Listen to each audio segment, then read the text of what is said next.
unfortunately, unanimously, which can then essentially direct... I'm going to have to interrupt you right there. I'm so sorry, Melinda, because we're going to cross live now to the UN in New York and listen to Annalena Baerbock. Russia's war of aggression against Ukraine is causing nothing but destruction, suffering, and death. Yesterday, the General Assembly sent a powerful message against this ruthless war. An overwhelming majority of 141 states stood united for peace in Ukraine. A peace that is just, comprehensive, and lasting. And the General Assembly presented a peace plan. A peace plan that is based on the principles of our UN Charter. Today, the eyes of the world are on the Security Council, the body that bears primary responsibility for the maintenance of peace and security in this world. Every further effort to move towards peace from a member of this council is, in my point of view, valuable. But peace must mean peace. Peace must not mean that we ignore who the aggressor is and who the victim. Because subjugation is not peace. Not naming the aggressor would mean accepting a world in which the mighty rule. It would mean accepting a world in which bombing schools, kidnapping children, and shooting people off their bicycle is part of foreign policy. Not standing by the side of the victim would mean a world in which none of us would be able to sleep peacefully, because we would all have to fear an attack by our stronger neighbor. To prevent such a world, the United Nations was founded. That's why we cannot stand idly by. The Charter obliges us, the nations of the world, to act. Now that some of you claim that by sanctioning the aggressor, by standing by the side of Ukraine, by supporting Ukraine by its right to self-defense, we are adding fuel to the fire.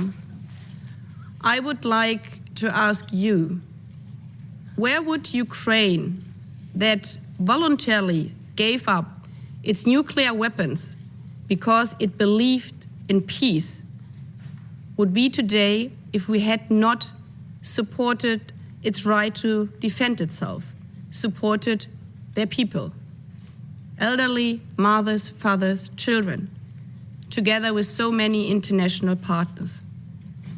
Can we imagine what this would mean? To have more Buchas, Kharkivs, Mariupols, more Bakhmuts, more atrocities against civilians, more children drawing pictures with a house where their beloved ones once lived. Imagine more crimes against humanity, and we would have stand idle by? I don't want to imagine such a world. I don't want to be responsible for such a world.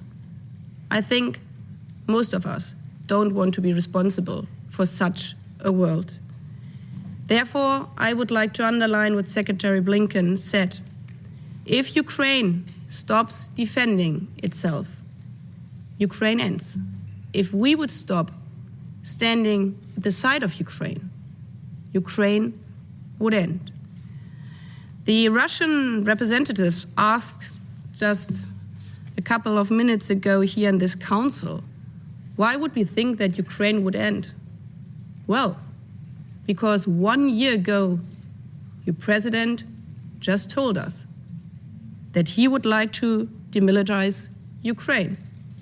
And we saw for 365 nights and days what that meant. That your tanks didn't bring water, that your planes didn't drop baby nutrition, but your tanks and planes only brought night and day destruction and death of thousands of fathers and mothers and children. And yes, it brought also death and destruction around the world, not directly by tanks and bombs, but by the food crisis. And yes, you, everybody on earth, can deceive yourself, but you cannot deceive the world.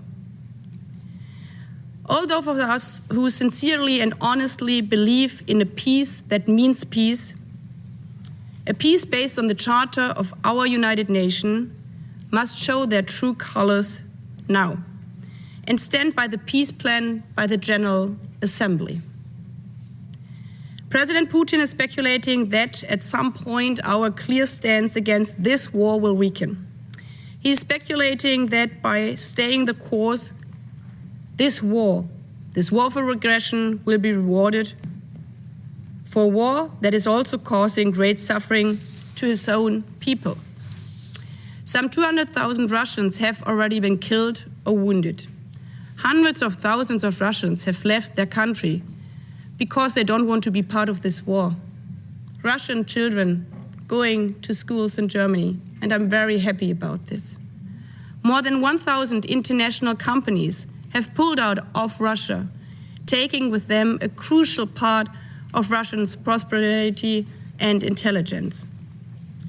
This war is not the world's war. This war is not the war of the Russian people. This war is Putin's war. The Russian president is risking the future of his own country, of his own soldiers, his own children. That's why a just peace, a peace plan presented yesterday by the 141 states at the General Assembly, is also in the interest of the people of Russia. When I look around this table, I'm under no illusion. We will not convince the Russian representative today, he's not even listening. But what we can do is that this council will not turn a blind eye to Bucha, Kharkiv, Mariupol and Bakhmut, to the people and the children of Ukraine. What we can do is stand up for a world where peace means peace. Thank you. I thank Her Excellency.